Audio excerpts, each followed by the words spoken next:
Salam əziz dostlar, hər vaxtınız xeyir olsun. Bugün də yeni bir video dərsliyi ilə qarşınızdayım. Bugünkü video dərsimizdə çevreci mexanizm haqqında danışacağım. Bu çevreci mexanizm tək çevreci mexanizmdir, yəni bunun cüt olanı da var. Amma ilk növbədə istəyirəm təkdən başlayayım. Çünki cütü birbaşa danışsam, sonra narahatçılıq ola bilər. Yəni bugün bu sahə üzrə maraqlanan şəxslərin həvəsini öldürmək istəmirəm. İlk növbədə istərdim ki, təkdən başlayaraq daha da ruhlandırım və çətinə gedərkən onlara çətin gəlməsin, əksinə daha da asan da olsun. Deməli, bu video dərsimizdə ilk növbədə yol dəyişənin içindən danışmaq istəyirəm. Burada yazmışam, deməli, birinci növbədə yol dəyişənin içərisində əsas hissə motor. Motor necə işləyir? Motora lazım olan əyaqlar 12 və 42-ci əyaqlardır. Bunlar da əlbəttə ki, birbaşa gərginlik gəlmir. Gərginlik 11, 21, 31, 41 əyaqlarına gəlir ki, və PPR 5000 relisi vasitəsilə. Növbəti lazım olan hissə reduktordur.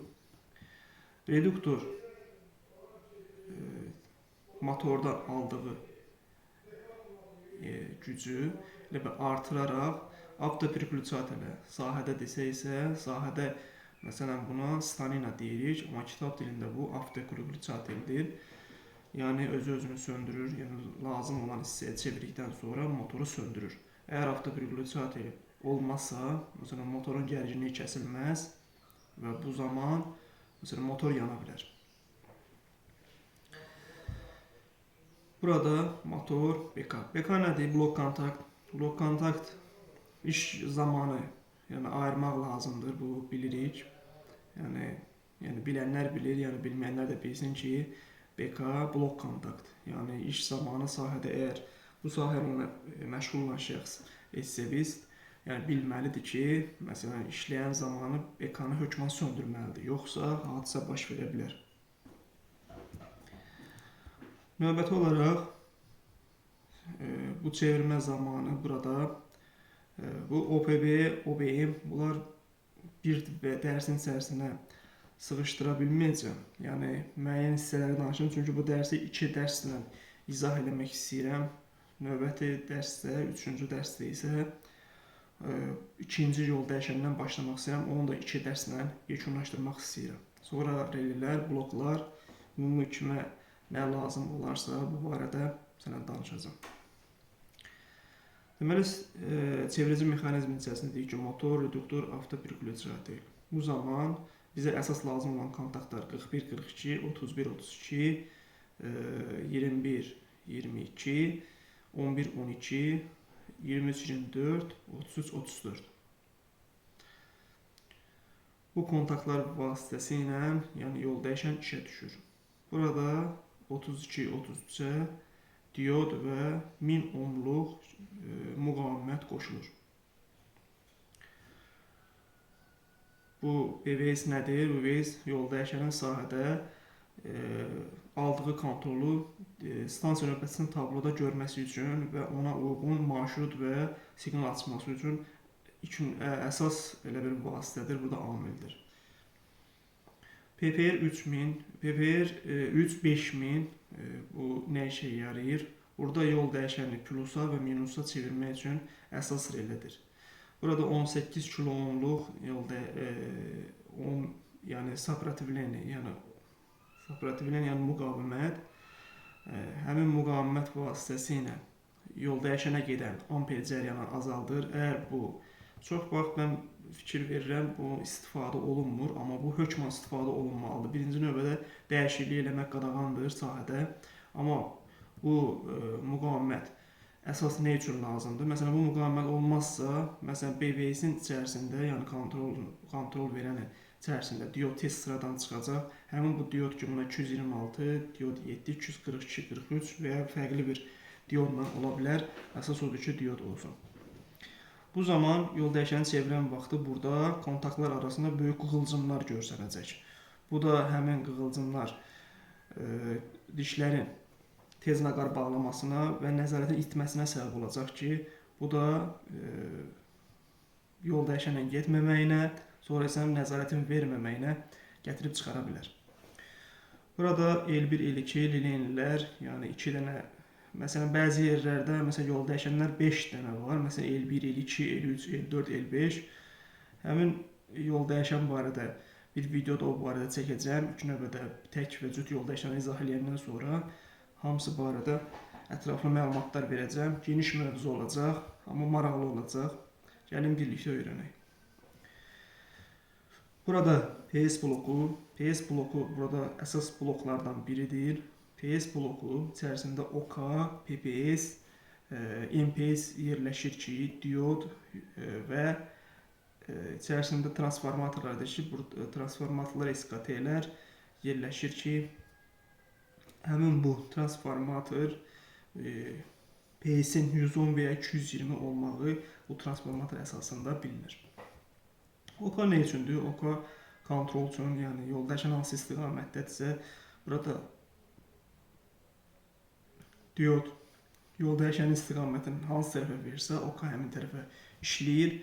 Burada OK-nın işləməyi VZ-nin işləməyinə təsir göstərir, MK-ya və ya PK-ya təsir göstərir. Burada VZ nədir? VZ, yəni yol dəyişənin zəngi, yəni VZ əgər olmazsa, düzgün sahədə yol dəyişənin nəzarətin itməyinə, məsələn, tutaq ki, gecə götürülək ki, məsələn, saat 2-dir, 3-dür, düzgün oturub, stansiya növbətçisi bir anlıq gözünü tablodan çəkir. Bu vaxt əgər nəzarət itərsə, VZ əgər işləyə vəziyyəti olmasa, hadisə baş verə bilər. Çünki bu çox təhlükəli bir şeydir. Bu vaxt mexanika məlumat verilir və bunu aradan qaldırması üçün göstəriş verilir. PK nədir? PK və MK. Minusa və plusa. Yəni yol dəyişən əgər plus istiqamətində olarsa plusa kontrol, minus olarsa minusa kontrol işə düşür. VZ tək işləyə bilməz. VZ-nin işləməsi üçün, yəni burada gördüyünüz kimi, yəni S blokunun içərisində 1-in 9-u ya 2-nin 9-u. VZ-nin bir əyağı, yəni minus ikinci əyağına plus gərginliyi daxil olur. Ya PK-nın əyağından, PK-nın işləyə vəziyyətindən, ya da MK-nın işləyə vəziyyətindən. Hal-hazırda bu yol dəyişən plus vəziyyətindədir. Çünki mən baxıram ki, burada PK plusa kontrol 1-in 9-una gərginliyi götürür və VZ-ni işə salır. Bəli.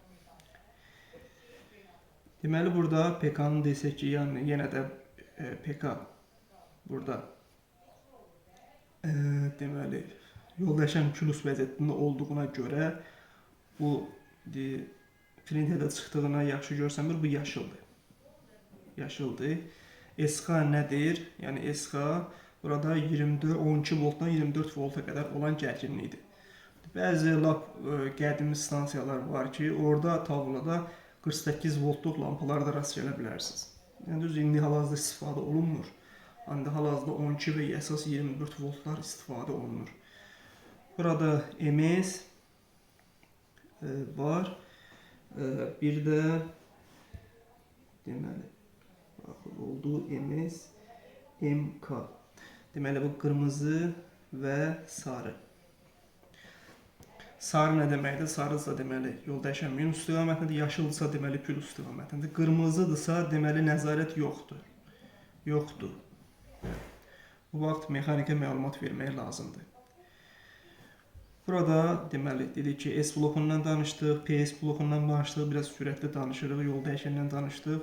Növbəti video dərsdə burada yol dəyişənin tablodan knopkasını çevirən vaxt stretching kommutator deməli ruçkası çevirən vaxt kontaktlar birləşərək necə NCO-dan gəlib keçərək indi bu MHC-yə aiddir.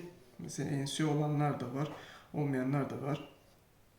Yəni hər ikisində knopka var ki, buradan PS blokuna gərginliyi necə daxil olur, hansı kontaktlar vasitəsilə.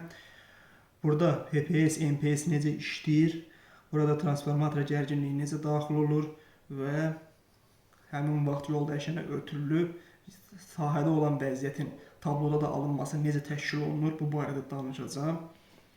Məsələn, burada Z reləsi, SP reləsi, SP reləsinin içərisindən gərginliyi necə daxil olur, yol dəyişənin həmin reys dövrəsinə əlaqəsi necə yaranır, bunu əlaqə olmadan da necə işə salmaq olar, yəni qanuni vəziyyətdə bunların hamısını bir-bir izah edəcəm və ətraflı bu barədə danışacağam. Videoları çox uzatmaq istəmirəm. Videolar çünki çox uzun olanda yorucu olur. Buna görə də yəni mənim WhatsApp nömrəm aktivdir. Yəni bu sahə üzrə maraqlanan şəxslər, yəni nə sualları olarsa, yəni buyurub verə bilərlər. Telefonum həmişə aktivdir. Yəni hər birini cavablandırmağa hazıram. Növbəti video dərsimizdə bu gördüyünüz elektrik sxeminin ikinci hissəsini çəkəcəm. Orada da tamam bu sxemi bütövlükdə izah edəcəm və növbəti video dərsimizdə bunun cüt olan versiyasını çəkəcəm. Yəni cüt olanı bu tək olandır. Yəni tək yol dəyişən, bir də olacaq cüt yol dəyişən. Cüt yol dəyişəni bunu növbəti ikinci dərsimizdə yəni çəkəcəm. Növbəti video dərsimizdə görüşməyə ümid edirəm əziz dostlar. Sağ olun, salamat qalın.